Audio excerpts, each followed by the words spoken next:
An innocent walk led her to an impossible discovery, a jewel that vanished 15 years ago. What seemed like a coincidence opens the door to a family secret so deep, many would do whatever it takes to keep it buried. And welcome to the channel. Before we begin, please like and subscribe so we can continue creating stories like this one. From a young age, Victoria Montgomery Allen had been raised to represent her family's legacy with dignity. As the only daughter of Edward Montgomery, one of America's most influential businessmen and current Secretary of the Economy, and Caroline Allen, descendant of one of the founding families of Washington, D.C., Victoria grew up amid protocols, official ceremonies, and the constant pressure to maintain appearances. Oakwood Estate, owned by the Montgomery Allens for 5 generations, stood majestically on the outskirts of Lexington. Its colonial walls had witnessed political alliances, strategic marriages, and family secrets intertwined with the very history of America. It was a symbol of power, tradition, and, for Victoria, an elegant golden cage. That October morning, Victoria had achieved something uncommon, walking alone through the traditional market in Millfield without her personal security detail. After insisting for weeks, her father had relented on the condition that she return before noon. At 28, these small acts of independence were personal victories for her. "Miss, are you interested in anything in particular?" A deep voice interrupted her thoughts as she observed the colorful local craft stalls. Turning around, Victoria found herself facing a man in his 50s with calloused hands and a shrewd gaze. His small booth, unlike the others, didn't display typical crafts or textiles, but pieces of handcrafted silver jewelry. "Just looking, thank you," she responded, maintaining the distance that her social position had taught her to preserve. "I have unique pieces, inherited from ancient traditions. Perhaps you'll find something that catches your attention," insisted the artisan, introducing himself as Robert Hudson, an itinerant silversmith who traveled through markets in the Northeast. Victoria was about to politely say goodbye when something caught her attention. Among the pieces displayed on a black cloth, an amber gleam attracted her gaze like a magnet. Her legs weakened, her breathing stopped for an instant. "That ring. May I see it?" Her voice barely disguised the trembling that ran through her body. The artisan took the piece and handed it to her with a smile that didn't reach his eyes. "You have good taste. It's antique silver with American amber. The engraving on the side represents an olive branch, a symbol of peace." Victoria didn't need the explanation. She knew that ring perfectly. It was impossible to mistake it. The oval shape of the amber, the honey tone with reddish veins, and above all that meticulous engraving on the side. It was her mother's ring, the same one that had mysteriously disappeared 15 years ago when Victoria was barely 13. "Where? Did you get it?" she asked, trying to control the tremor in her voice as she held it between her fingers. "I acquired it in a trade, miss. You know how it works among artisans," the man responded vaguely, but something in his gaze disturbed Victoria. It was a mixture of recognition and nervousness that the artisan tried to conceal. "If you're interested, I can give you a good price." "I'll buy it," she said without negotiating, paying considerably more than the piece was objectively worth. It wasn't the material value that mattered, but what that ring represented. During the return to the estate, 1,000 questions bombarded her mind. That ring had been a treasure for her mother. Caroline wore it constantly, until one day it simply disappeared. The official explanation was that it had been lost during a trip to Charleston. Victoria remembered her mother's distress, the fruitless searches, and finally, the resignation. Or at least, that's how it had seemed. How had such a personal jewel ended up in the hands of an unknown artisan? Why had her mother stopped looking for it? And most importantly, why did she feel there was something more behind this coincidence? Upon arriving at Oakwood, Victoria avoided the main halls and headed directly to the East Wing, where the family library was located. This space, with shelves that reached the ceiling and mahogany tables where agreements that shaped part of the American economy had been signed, also housed the Montgomery Allen family archive. Victoria closed the door behind her and headed to the section where family diaries, inventories, and personal documents were kept. As a historian specializing in American studies, she knew well the value of family archives for reconstructing hidden truths. For hours, she meticulously reviewed the records of family jewels, travel logs, and lists of lost or insured objects. What she found, or rather what she didn't find, left her even more intrigued. There was no official record of the ring's loss, no report to the insurance company, no report of loss. It was as if the ring had never existed in the family inventory. When the sun began to set, casting long shadows through the windows, Victoria decided to confront her mother directly. She found her in the inner garden, supervising arrangements for a charity dinner to be held in 2 days. "Mom, I need to talk to you," said Victoria, observing how Caroline's serene face transformed upon noticing the ring her daughter now wore on her right hand. The color drained from Caroline's cheeks. Her eyes, always controlled and diplomatic, revealed for an instant something Victoria had never seen in them: fear. "Where did you find that?" Caroline finally asked, trying to regain her composure. "At the Millfield market. An artisan had it. For sale," Victoria replied, studying each of her mother's reactions. "It's curious, isn't it? You always said you lost it in Charleston." Caroline glanced at the workers decorating the patio, and with a gesture asked them to leave. When they were alone, she took Victoria's hand and spoke in a low voice. "There are things from the past that are better left undisturbed, daughter. That ring, perhaps it's better if you keep it and don't mention that you found it.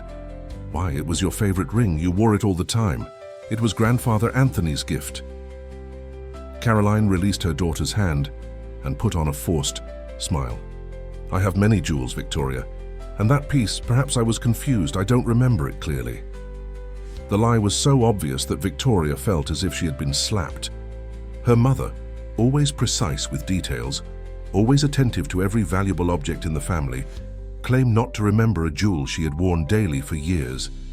"Mom, we both know that's not true. What's going on? What does this ring really mean?" Caroline seemed to age 10 years in an instant. Her shoulders tensed, and her voice took on a tone Victoria had never heard, a mixture of warning and plea. "There are secrets in this family that are buried for a reason, Victoria. Sometimes the truth doesn't set you free. Sometimes it destroys what we have built with so much effort." Before Victoria could insist, a butler appeared announcing Edward Montgomery's arrival. Caroline instantly recovered her social mask, as if the conversation had never happened. "We'll continue this another time," she said, walking away to receive her husband. "And please keep that ring. Don't mention it to anyone, especially your father." Victoria remained motionless in the garden, with 1,000 unanswered questions and a growing certainty. That amber ring wasn't just a lost and found jewel. It was the door to a family secret that someone, perhaps several people, had worked to keep buried for years. And she was determined to discover the truth, no matter the cost. Dinner that night at Oakwood Estate proceeded like so many others. Measured conversations, calculated smiles, and an underlying tension that only family members could perceive. Victoria observed her mother, so elegant in her blue silk dress, conversing naturally about charity projects and social events. No one would have imagined that hours earlier, her eyes had revealed visceral panic at the sight of a simple ring. Edward Montgomery presided over the table with his characteristic authority. At 62, he maintained the vitality and determination that had taken him from a modest export business to the highest circles of American business and political power. His recent appointment as Secretary of the Economy was, according to the newspapers, the step prior to a presidential candidacy that many considered inevitable. "Victoria, you've barely touched your food," Edward observed, interrupting her thoughts. "Are you feeling all right?" "I'm perfectly fine, Dad. Just a bit tired from the heat," she responded, striving to maintain normalcy. The ring, hidden in her dress pocket, seemed to pulse against her skin. "Your mother mentioned you went to Millfield alone this morning," continued Edward with a tone that mixed concern and reproach. "You know that's not prudent, with my current position and the times we live in." "Dad, I'm 28 years old and I only went to a tourist market in broad daylight." "It's not a question of age, but of responsibility," intervened Caroline. "Our family is in the spotlight, and any incident could have repercussions." Victoria noticed how her mother avoided mentioning her discovery. The complicity and silence only increased her determination to uncover the truth. After dinner, when the house finally fell silent, Victoria returned to the library. This time she concentrated on the oldest records, on letters and photographs that were rarely consulted. If the ring held a secret, there must be some clue in those archives. It was almost dawn when she found something significant. A 20-year-old photograph showed her parents at an official reception. Her mother wore the amber ring, but what was curious was who was with them.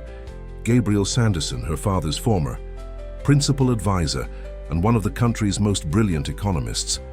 The same man who had been fired and practically banished from the family circle under accusations of disloyalty and manipulation of confidential information. Victoria vaguely remembered Sanderson, a serious man, always with books under his arm, who had treated her with kindness during his visits to the estate. His fall from grace had been sudden and absolute. One day he was Edward Montgomery's right-hand man. The next, his name had become taboo. Continuing her search, Victoria discovered something even more revealing. In the personal correspondence section hidden among tax documents, she found a small agenda that belonged to her mother. The notations were cryptic, mostly initials and dates, but an entry from 16 years ago caught her attention. GS, last meeting, delivery of the package, promise of silence. And below, in different ink, the ring is safe. Victoria's heart was racing. What relationship did Gabriel Sanderson have with her mother's ring? What did promise of silence mean? The pieces were beginning to fit together, but the puzzle was still incomplete. The next morning, she decided to seek help from someone who had known the family during that time. Mrs. Sarah, the housekeeper, who had served the Montgomery Allens for more than 30 years, was known for her loyalty, but also for her honesty. If anyone knew the secrets of the estate, it was her. Victoria found her supervising the cleaning of the family chapel, a small stone building that stood at one end of the property. "Mrs. Sarah, may I speak with you for a moment?" asked Victoria, making sure they were alone. The woman, with a face furrowed by wrinkles that told stories, nodded with a smile. "Of course, Miss Victoria. How can I help you?" Victoria took the ring from her pocket and showed it. The reaction was immediate. The old woman's eyes opened wide, and her hand instinctively moved toward the St. Christopher medal she always wore around her neck. "Good heavens! Where did you find that?" she murmured, quickly looking toward the door as if fearing someone might hear them. "At a market, by chance. Mrs. Sarah, I need you to tell me the truth. What does this ring mean? My mother says she doesn't remember it, but I know she's lying." The old woman took Victoria's hand and led her to a stone bench under an ancient oak tree. When she spoke, her voice was barely a whisper. "That ring wasn't lost, child. Your mother deliberately hid it." "Why would she do something like that?" Mrs. Sarah remained silent for a few moments, as if weighing how much she should reveal. "Because that ring holds more than sentimental value. Your grandfather, Mr. Anthony Allen, gave it to your mother with a purpose. I don't know exactly what it is, but it has to do with documents and truths that could harm many important people." "What kind of truths?" "It's not my place to say, but I can tell you that Mr. Sanderson was involved, he and your mother. They had a special relationship before she married your father." Victoria felt as if the ground were moving beneath her feet. "Are you saying that my mother and Gabriel Sanderson—" "They were very close," Mrs. Sarah responded cautiously. "They shared ideals, dreams of change for America. Mr. Anthony approved of that friendship. But when the Montgomerys proposed the marriage to your father, everything changed. It was an alliance too convenient to reject." "And what happened to Sanderson?" "He distanced himself for a time. Then he returned as your father's advisor, with your mother already married. The tension was always there, but it was kept under control until that incident." "What incident?" Victoria pressed. The old woman shook her head. "There was a confrontation.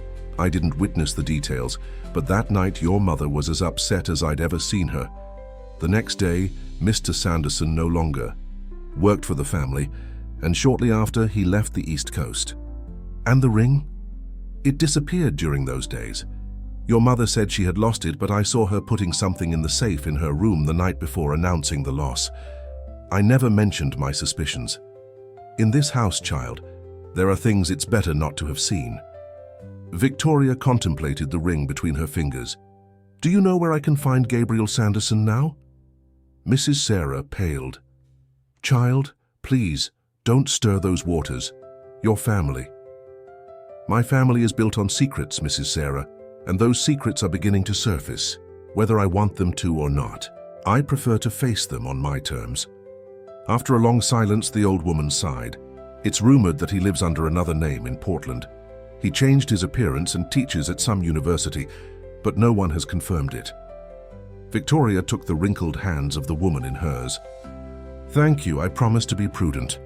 Be careful, Miss Victoria. Sometimes seeking the truth is like opening Pandora's box. Once opened, there's no going back. Back in her room, Victoria made a decision. She needed to find Gabriel Sanderson, but first, she needed to examine the ring more carefully. Her instinct told her that the object itself contained some key, something beyond its symbolic value. Under the light of her lamp, she studied every millimeter of the jewel. It was then that she noticed something peculiar. The amber setting seemed slightly thicker on one side. Pressing gently, she felt how a small section yielded, revealing a tiny and perfectly concealed compartment. Inside, she found what appeared to be a tiny rolled piece of paper. With trembling hands and holding her breath, she extracted it and carefully unfolded it. The handwriting was tiny but clear. A single phrase, "He is not who he claims to be." Victoria felt a chill run down her spine. Who did this cryptic message refer to? Her father, Gabriel Sanderson, some other member of her circle. One thing was clear, she needed to travel to Portland as soon as possible. If anyone could decipher the message and its meaning, it was the man who had apparently shared secrets with her mother and then been expelled from the family circle. The man who, according to all indications, was at the center of this mystery. That same night, while Oakwood Estate slept, Victoria booked a flight for the following day. She was embarking on a journey into the past that could forever change her understanding of the present and perhaps the future of her entire family. The city of Portland welcomed Victoria with a humid chill that contrasted with the dryness of Lexington. The colonial streets, colorful facades, and the tranquil rhythm of the Oregon capital seemed to belong to a completely different world from the circles of power in which she usually moved. To avoid raising suspicions in her family, she had invented a research trip related to her academic work. Her father, busy with ministerial matters in Washington, D.C., had barely paid attention to her plans. Her mother, however, had looked at her with a disturbing intensity as they said goodbye, as if intuiting her true intentions. Don't forget who you are, Victoria, Caroline had told her. Don't forget your responsibilities to the name you carry. Now, as she walked across the campus of Portland State University, those words resonated in her mind like a warning. Was she betraying her family by seeking truths they had decided to bury? Or was it precisely her responsibility to that name that obligated her to know its true foundations? Locating Gabriel Sanderson had proven surprisingly simple. Under the name of Eric Gardner, he taught political economy at the Faculty of Economics. His photograph in the university directory showed a man with a thinner face than in her memories, with graying beard and thick-framed glasses. An effective disguise, but not impenetrable for someone who knew his true identity. Victoria waited patiently on a bench in front of the main building, watching students coming and going. According to the schedule she had consulted, his last class of the day would end in a few minutes. When she finally saw him exit, chatting animatedly with a group of students, her heart skipped a beat. Despite the years past and the changes in his appearance, she immediately recognized his way of gesturing, that peculiar way of tilting his head when he listened attentively. He was the same man she vaguely remembered from her childhood, only now time had left its mark on him. She waited until he said goodbye to the students, and began walking toward the parking lot. Only then did she approach, measuring each step. "Professor Gardner," she called when they were a few meters apart. "Or should I say Mr. Sanderson?" The man stopped in his tracks. He turned slowly, and Victoria could see how recognition and then alarm transformed his face. "Victoria Montgomery," he murmured, quickly looking around. "You've grown a lot since the last time I saw you." 16 years give room for many changes, she responded. Some chosen, others imposed. Gabriel, or Eric as he now called himself, nervously adjusted the briefcase he was carrying. "What are you doing here? How did you find me?" "I need to talk to you," said Victoria, briefly showing the amber ring she wore on her hand. "In private." The man's face visibly paled. "Impossible," he whispered. "Where did you find it? We can discuss that more calmly. Is there a place where we can talk without being interrupted?" Gabriel hesitated for a few moments, evaluating his options. Finally, he nodded. "My house is 15 minutes from here. We can talk there, but no one should see us together. I'll give you the address. Go separately." Gabriel's house turned out to be a modest structure on the outskirts of Portland, surrounded by lush Pacific Northwest vegetation that offered natural privacy. The interior was austere but welcoming. Walls filled with books, simple furniture, and some pieces of local craftsmanship. Nothing that revealed the previous life of someone who had been one of the most influential economic advisors in the country. "Please, sit down," he offered, pointing to a wicker sofa. "Can I offer you something to drink? It's chilly outside." "Water will be fine," Victoria replied, carefully observing her surroundings. On one wall hung a map of the United States, with marks in different regions, and next to it newspaper clippings on various economic and social topics. The desk in a corner was covered with papers, evidence of an active and methodical mind. Gabriel returned with 2 glasses of water. He sat across from her and took a deep breath. "Before we start, I need to know how you found that ring and what exactly you know," he said in a tense voice. Victoria decided to be direct. "I found it at a market in Millfield, in the hands of an artisan. I've discovered it contains a hidden message. He is not who he claims to be. I also know that you and my mother had a special relationship before her marriage, and that your departure from the family business wasn't exactly for the reasons that were publicly stated." Gabriel closed his eyes for a moment, as if assimilating the information. When he opened them, his gaze had changed. It no longer showed alarm, but a deep resignation. "So many years have passed," he murmured. "I believed these secrets would never resurface." "What secrets exactly?" Victoria pressed.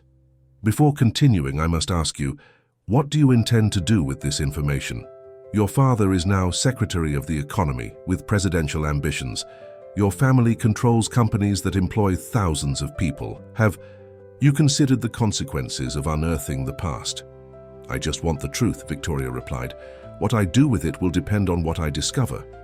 Gabriel nodded slowly. "Fair enough. Very well, I'll tell you what I know, but you must promise me something. You won't make any hasty decisions.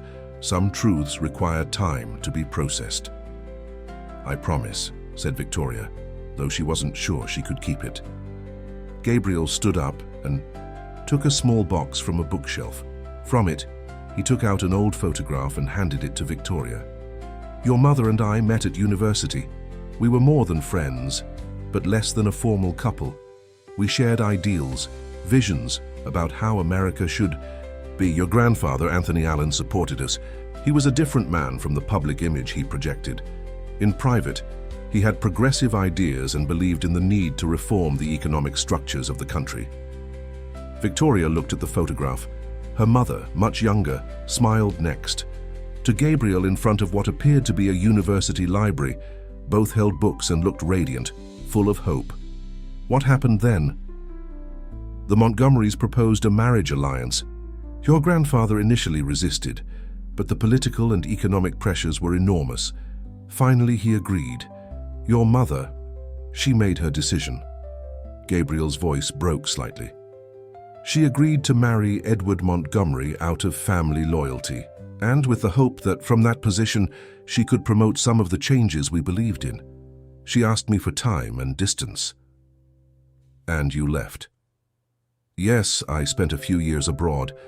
When I returned, your mother had already adapted to her new life. She had a daughter, you, and seemed to have found a balance. It was she who suggested that I work as an advisor to your father. We thought that this way we could continue discreetly promoting some of our original ideas. But something went wrong, Victoria deduced. Gabriel took a sip of water before continuing. Your father wasn't who everyone believed. His initial fortune, the one he used to build his empire, didn't come from smart investments as he claimed. It came from the appropriation of assets after the 2008 crisis, using privileged information obtained through government contacts. In essence, he enriched himself at the expense of thousands of Americans who lost everything during the economic collapse. Victoria felt as if she had been physically struck. Are you saying my father built his fortune illegally? Not exactly illegal, but profoundly immoral. He operated in that gray area where the powerful always find advantages. Your grandfather Anthony discovered it. That was the true origin of the ring. I don't understand. The ring originally contained microfilm documents that proved your father's activities. Your grandfather gave it to your mother as a form of protection, in case she ever needed to defend herself or negotiate with Edward. When your grandfather died suddenly, your mother's suspicions intensified.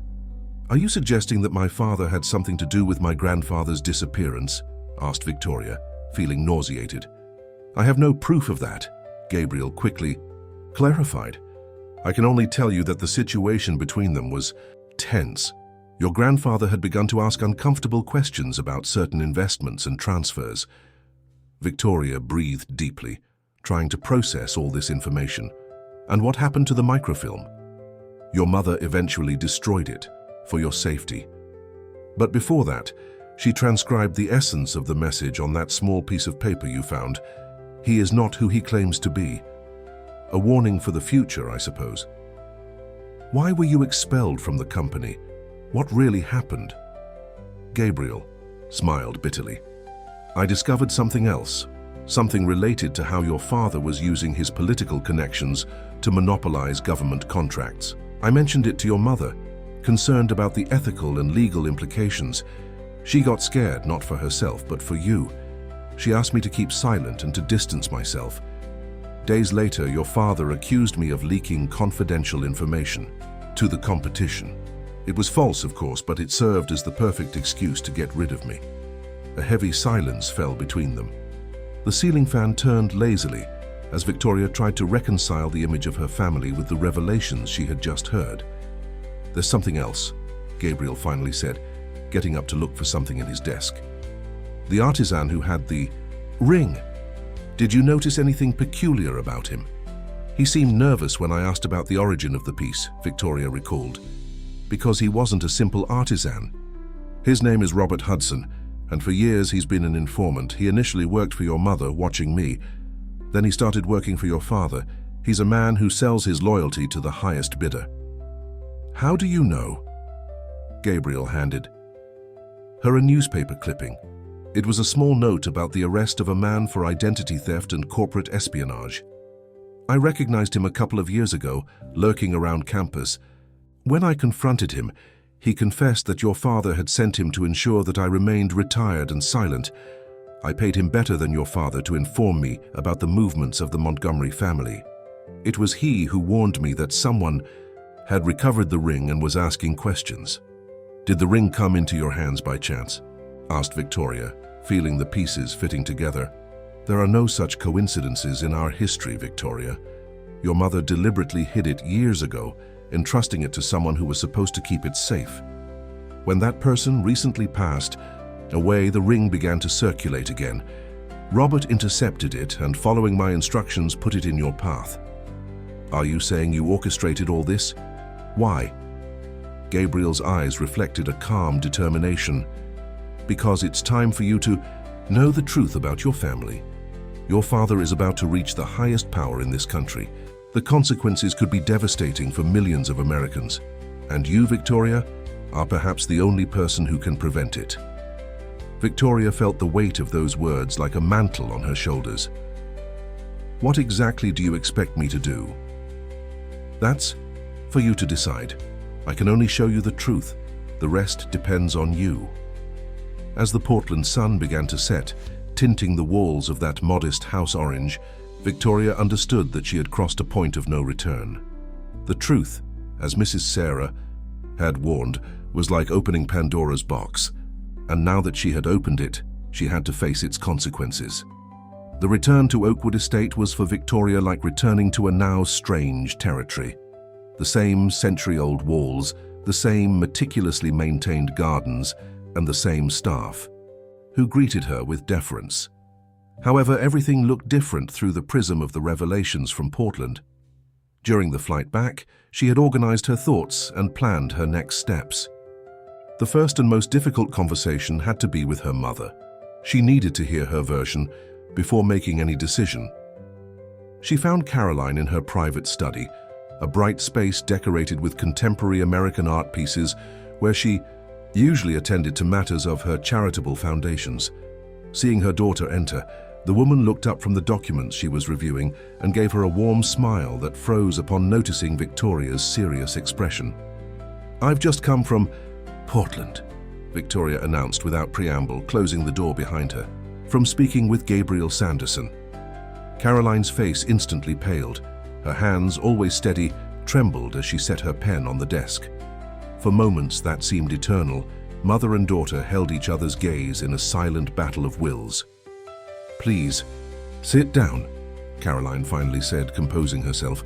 "I suppose this moment had to come someday." Victoria sat across from her mother and placed the amber ring on the desk between them, a symbolic bridge between past and present. "Why did you lie to me about the ring?" Victoria began. "Why did you say you didn't remember it when it was obvious that you did?" Caroline took a deep breath. "Because that ring represents a past that I've tried to keep sealed, for your sake and for the good of our family. There are truths that don't liberate, Victoria, truths that only destroy. You already decided that for me once, now I want to decide for myself. What exactly did Gabriel tell you?" "Everything," Victoria replied, holding her gaze. "About your relationship before you married Dad, about grandfather Anthony and his suspicions, about the real origin of Dad's fortune, about the message hidden in the ring." Caroline closed her eyes for a moment, as if the weight of secrets had finally caught up with her. When she looked at her daughter again, there was a mixture of resignation and relief in her eyes. "Gabriel was always an idealist," she said with a sad smile. "I suppose that's what I admired most about him, his unwavering conviction that the world could be better, more just." "Did you love him?" Victoria asked directly. "Yes," Caroline admitted without hesitation. "I loved him with the intensity of youth, with that certainty that together we could change the course of America from within the system. We were so naive. Then why did you marry Dad?" "The history of America is written by families like ours, Victoria. Alliances, compromises, personal sacrifices in the name of greater interests. My father, your grandfather Anthony, initially opposed it. He saw in Edward what others didn't want to see, ruthless ambition disguised as business vision, but the financial and political pressures were enormous. Finally, we reached an agreement." "What kind of agreement?" "I would marry Edward to consolidate the position of both families, but I would maintain control over part of the Allen heritage and have a voice in business decisions. Your grandfather gave me the ring as a guarantee, an insurance policy." "The microfilm it contained," murmured Victoria. Caroline nodded. "Documents that proved how your father had acquired his initial fortune. It wasn't technically illegal, as Gabriel probably explained to you, but ethically questionable. Information that, in the wrong hands, could have destroyed his reputation and aspirations. And why did you protect him? If you knew all this, why have you remained by his side all these years?" The question seemed to hit Caroline hard. She stood up and walked to the window, looking at the gardens where several employees worked under the late afternoon sun. "For you, Victoria. At first, it was for you. When you were born, everything changed. It was no longer about abstract ideals or family loyalties. I had a daughter to protect, and then, her voice broke slightly, then came the events that changed everything. You mean Grandfather Anthony's disappearance? Caroline turned abruptly. What did Gabriel tell you about that?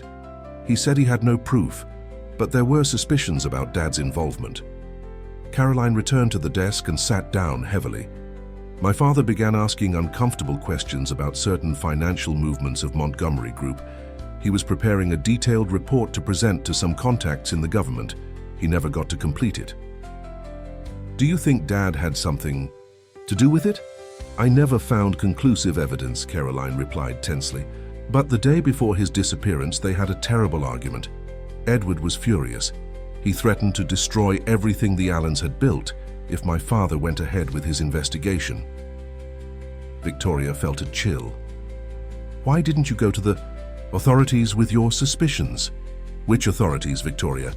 Your father already had contacts at all levels of government, and I had a young daughter to protect. I did the only thing I could do, negotiate. Negotiate? I showed Edward that I had the evidence my father had gathered. I told him it was safe, in the hands of trusted people, and that if anything happened, to me or you, it would come to light. It was a standoff. He couldn't act against me, and I couldn't act against him without also destroying the future I wanted for you. Victoria tried to assimilate the magnitude of what she was hearing. Her mother, whom she had always seen as an elegant but somewhat distant figure, now emerged as a strategist who had maneuvered for decades in a dangerous power game. And Gabriel, how does he fit into all this? She finally asked. When he returned to America years later, I received him as an old friend. Edward, always attentive to potential allies, offered him work as an advisor. For a time it worked. Gabriel contributed valuable perspectives and moderated some of your father's more aggressive tendencies. But then he discovered new irregularities, this time related to government contracts. And he told you first. Yes, he wanted us to act together, to use the evidence we already had and the new findings to expose Edward. But I knew that would mean the end of everything. Our family, the economic stability of thousands of employees, your future. I asked for time, but he was determined. So Dad fired him for leaking information to the competition, a false accusation. It was my idea, Caroline confessed, and the admission seemed to cause her physical pain. I suggested to Edward that there was a traitor on his team. I knew he would immediately suspect Gabriel. It was the only way to distance him, to keep him safe.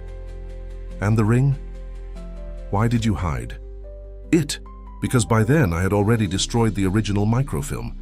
It was too dangerous to keep, but I had transcribed the essence of the message as a precaution.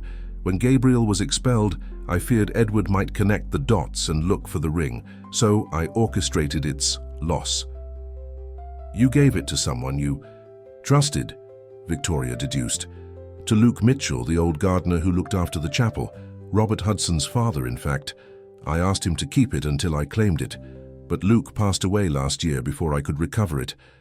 I never imagined his son would put it into circulation, nor that it would end up back in your hands. A dense silence settled between them. Outside, the afternoon was beginning to give way to twilight, and the first lights of the estate automatically turned on. What about the man who appeared in the market? Robert Hudson. Gabriel told me he was an informant who has worked for both sides. Caroline sighed. That's right. After your grandfather's disappearance, I discreetly hired Robert to monitor your father's movements. Over time, Edward discovered him and offered him more money. He's been playing both sides for years. Lately, it seems he also reports to Gabriel. A man with fluid loyalties, Victoria commented bitterly. Like so many in our circle, Caroline replied. Victoria, now that you know the truth, you must understand the position we're in. Your father is one step away from reaching the highest political power in the country. The secrets we've kept for decades could come to light at any moment. And if that happens, everything will collapse, Victoria completed. The family's reputation, the business empire, everything. Not only that, the country's economic stability could be compromised. The Montgomery Allens aren't just a family. We're an economic institution. Our companies directly employ more than 50,000 people. Our foundations support social programs throughout America. The scandal wouldn't just destroy us, but would have repercussions for millions of Americans. And that justifies keeping the truth buried, protecting a man who may have been involved in your own father's disappearance, who built his fortune by taking advantage of a crisis that devastated thousands of families. The question hung in the air when the study door suddenly opened. Edward Montgomery appeared in the doorway, imposing in his dark suit. His gaze, normally calculating and cold, now showed a mixture of surprise and suspicion. "What truth are you talking about?" he asked, closing the door behind him. Victoria and Caroline exchanged a quick glance. The moment of truth had come sooner than either of them expected. On the desk between them, the amber ring gleamed under the lamplight, a silent witness to secrets that could no longer be kept hidden. Edward Montgomery's eyes immediately fixed on the ring resting on the desk. Recognition was instantaneous, followed by a shadow of alarm that he quickly tried to disguise behind an expression of calculated curiosity. "Well, it's been years since I've seen that piece," he commented, with a naturalness that contrasted with the tension in his jaw. "Where did you find it, Victoria?" "At a market in Millfield," she replied, meeting her father's gaze without wavering. "An artisan named Robert Hudson had it for sale. Does that name sound familiar?" The brief flash in Edward's eyes was confirmation enough. He approached the study's minibar and poured himself a whiskey with precise, controlled gestures. Victoria noticed that his hands, normally steady, trembled slightly. "I always knew this day would come," he finally said, taking a sip of his drink. "From the day you were born, Victoria. That curiosity, that determination, those are Allen traits, not Montgomery ones. I could never fool myself into thinking you would be content with the superficial truths we constructed for you." He turned to Caroline with a look that mixed reproach and resignation. "I suppose you've told her everything?" "I've told her my version," Caroline responded calmly. "Now perhaps it's time she heard yours." Edward contemplated his glass for a few moments, as if in the liquid amber he might find the right words. Finally, he sat down with them, forming a perfect triangle around the ring that now seemed to pulse with its own light at the center of the desk. "How far have you gone in your investigation?" he asked Victoria. "Far enough," she replied. "I know how you really started your fortune during the 2008 crisis. I know that Grandfather Anthony discovered it, and that the day before his disappearance, you had a fierce argument. I know you've been manipulating government contracts for your own benefit. And I know you now aspire to the presidency." Edward nodded slowly, like a chess master acknowledging a brilliant move from an underestimated opponent. "Have you spoken with Gabriel Sanderson?" "This morning in Portland." A bitter smile curved Edward's lips. The eternal idealist, he never understood how this country really works. He set his glass on the table and looked directly at his daughter.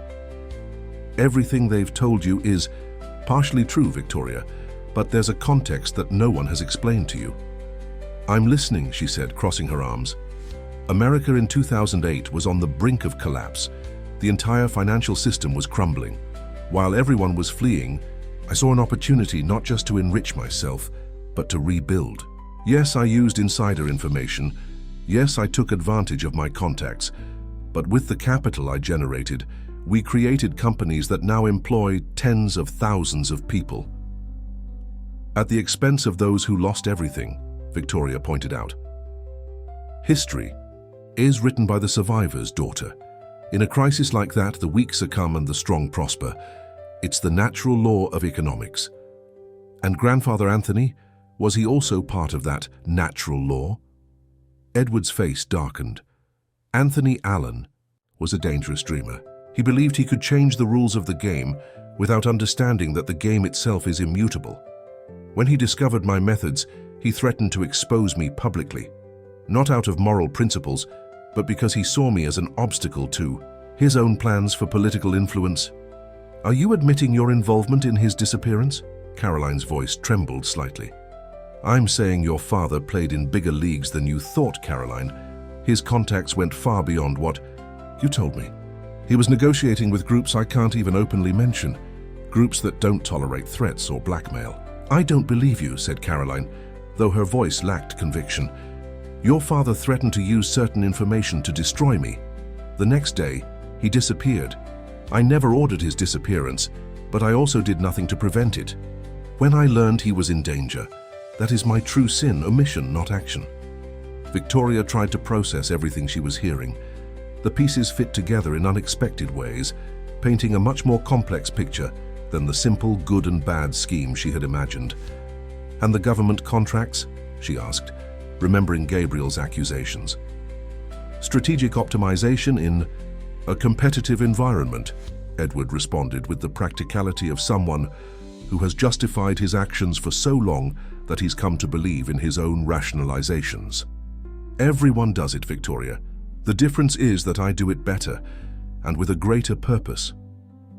"What purpose?" "Stability. America needs stability to prosper. For decades, I've created and maintained networks of influence that guarantee that stability. If I reach the presidency, I can consolidate it definitively. At the cost of transparency and justice," Victoria replied. "Admirable concepts in theory, but impractical in a country like ours. The real America isn't built on ideals, but on pragmatism and a firm hand." A dense silence settled in the room. Outside, night had completely fallen over Oakwood Estate. Victoria felt the weight of generations on her shoulders, along with a responsibility she had never asked for but now could not avoid. "What do you plan to do with all this?" Edward finally asked, pointing to the ring. "Expose me. Destroy what our family has built for generations. Become the justice-seeking heroine that Gabriel always wanted to be." "I don't know yet," Victoria answered honestly. "Think carefully," her father continued. "If you decide to act against me, I won't be the only one affected. Your mother, you, yourself, thousands of employees, social projects that depend on our foundations. Everything would collapse. Is it worth sacrificing so much for a truth that can no longer change the past?" "The truth always matters," Victoria responded. "The question is what we do with it once we know it." Caroline, who had remained silent during the exchange, intervened then. "There's a third way, Victoria. Neither complicit silence nor destructive denunciation." "What do you propose?" Victoria asked. "Reform from within," Caroline answered. "For years I've worked discreetly to redirect part of the family's resources toward truly transformative causes. Foundations that aren't simple image washing, but engines of real change in vulnerable communities." "Your mother has been more effective in her silent revolution than Gabriel with all his inflamed speeches," Edward admitted, with a mixture of respect and resignation. "She's channeled millions to projects I would never have voluntarily supported." "But it's not enough," said Victoria. "A system built on corrupt foundations will eventually collapse, no matter how many charitable works are built upon it." "Then change it," Caroline responded with intensity, "not by destroying it, but by transforming it." "How?" "By taking control," Edward intervened, surprising both women. "It's what I've been preparing for years, though perhaps not in the way you imagined." He stood up and took a folder from his briefcase. He placed it on the desk next to the ring. "My presidential candidacy. I've been deliberately postponing it, creating expectations but without taking the definitive step, because I know it's not me who should lead the America of the future." He opened the folder, revealing legal documents and a detailed plan. "In 3 months, I will publicly announce my decision not to run, citing a new vision for the country that requires new leadership. Simultaneously, a restructuring of all the group's companies will begin. The plan is already in motion." Victoria reviewed the documents with initial skepticism that gave way to astonishment. It was a meticulous plan to gradually transfer operational and strategic control of the entire Montgomery Allen empire to a new board of directors with an independent majority. And at the head of that board, as executive chairperson, was her name, Victoria Montgomery Allen. "I don't understand," she murmured, looking up at her father. "Why would you do this?" "Because even men like me grow old, Victoria. And with age comes a clarity that youthful ambition doesn't allow. I've built an empire with questionable methods, yes, but the question now is, what will remain when I'm gone? A legacy of corruption or an opportunity for redemption?" Do you expect me to believe you've suddenly had a moral revelation? Edward laughed with genuine sincerity for the first time that night. Not at all. I'm a pragmatist, not a convert. I've evaluated all the variables, and this is the optimal scenario. You have the moral legitimacy that I lack. You have the academic training, your mother's social vision, and the strategic intelligence that we Montgomerys carry in our blood. You're the perfect bridge between two worlds. Victoria looked at her mother, seeking confirmation or denial. Caroline nodded slowly. I've been collaborating on this plan for the past year, she confessed. I didn't know you would find the ring or discover the truth so soon, but I knew you eventually would. You're too intelligent not to see beyond appearances. And Gabriel, does he know about this plan? No, Edward replied, and it's better that he doesn't for now. His idealism could compromise everything. We need gradual change, not an abrupt rupture that generates chaos. Victoria stood up and walked to the window. The tropical Lexington night enveloped the gardens in silvery shadows under the moonlight. In the distance, the city lights twinkled like fallen stars. So many lives intertwined with the decisions made within these colonial walls. Her analytical mind evaluated all the variables. Her training as a historian reminded her of the cycles of power, corruption, and regeneration that had shaped America for centuries.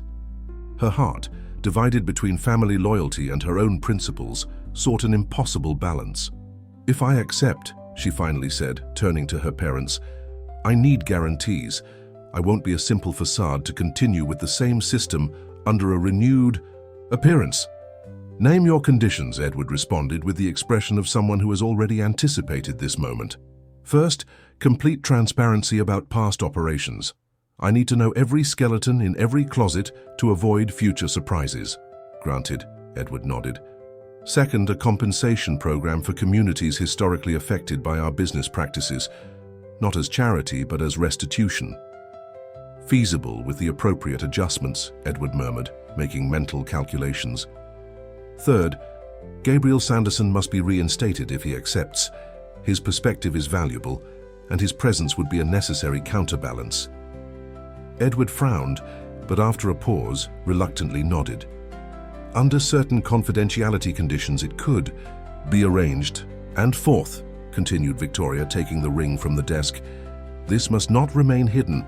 I'm not proposing a public scandal, but an honest historical review. The Montgomery Allen Foundation will fund an independent study center to document America's recent economic history, including our family's role, with complete academic freedom. Caroline smiled with barely concealed pride. That sounds exactly like something your grandfather Anthony would have proposed. It's non-negotiable, Victoria added, anticipating her father's resistance. To her surprise, Edward nodded solemnly. History always finds its way into the light, one way or another. Better that it be on our terms.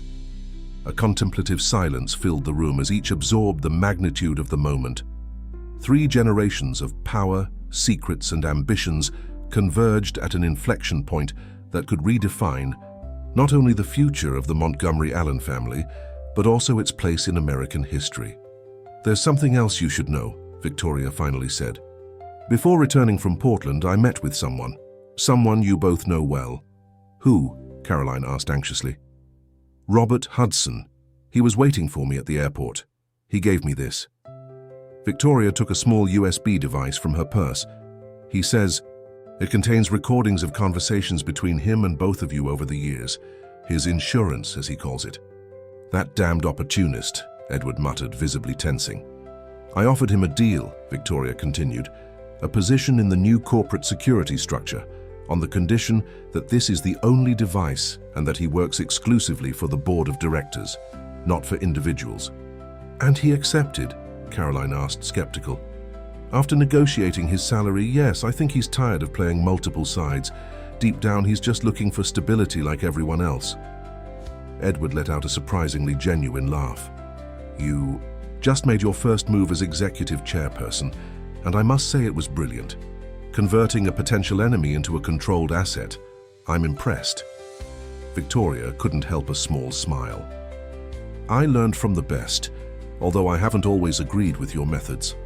As the night progressed, the three continued outlining the details of the transition plan, a plan that would transform not only the future of the Montgomery Allens, but could represent a new model of corporate governance for all of America. Not a revolutionary rupture, but a necessary evolution. Not a condemnation of the past, but a reorientation toward the future. When the first rays of dawn began to filter through the study windows, Victoria stood up to contemplate the gardens, bathed in the golden light of the new day. In her hand, the amber ring shone with renewed intensity. It was no longer a symbol of buried secrets, but a tangible reminder that even the most complex legacies could be redeemed by future generations. "The ring was always destined to reach your hands," said Caroline, standing next to her daughter by the window. "Your grandfather Anthony used to say that the Allens had the historical responsibility of remembering what others wanted to forget. And the Montgomerys have the ability to build what others can only imagine," added Edward, joining them. For the first time in many years, perhaps for the first time in her entire adult life, Victoria felt that the two halves of her heritage were not in conflict, but in dialogue. A difficult dialogue loaded with uncomfortable truths, but also with transformative possibilities. As the sun rose over Oakwood Estate, illuminating the century-old walls that had witnessed so many secrets, Victoria understood that her true challenge was just beginning. The power she now accepted wasn't a prize, but a responsibility. Not a conclusion, but the beginning of a path that would redefine the very meaning of the name she carried. And the amber ring, with its olive branch engraved in antique silver, would be her talisman. Not as a symbol of power or secrets, but as a constant reminder that true heritage isn't the empires we build, but the truths we choose to honor and the injustices we decide to repair. Thus, under America's new sun, the dawn of a different era began for the Montgomery Allens. An era where the secrets of the past weren't buried, but transformed into lessons for the future. Dear listeners, we hope that Victoria's story and the amber ring have moved you. To continue this emotional journey, we've prepared a special playlist with equally captivating stories about family secrets and redemption. Find it here by clicking to your left. If you liked this story, don't forget to subscribe to our channel and like the video. Every day we bring unique stories that explore the complexity of American life and its traditions. Don't miss our upcoming content about powerful families and their transformations.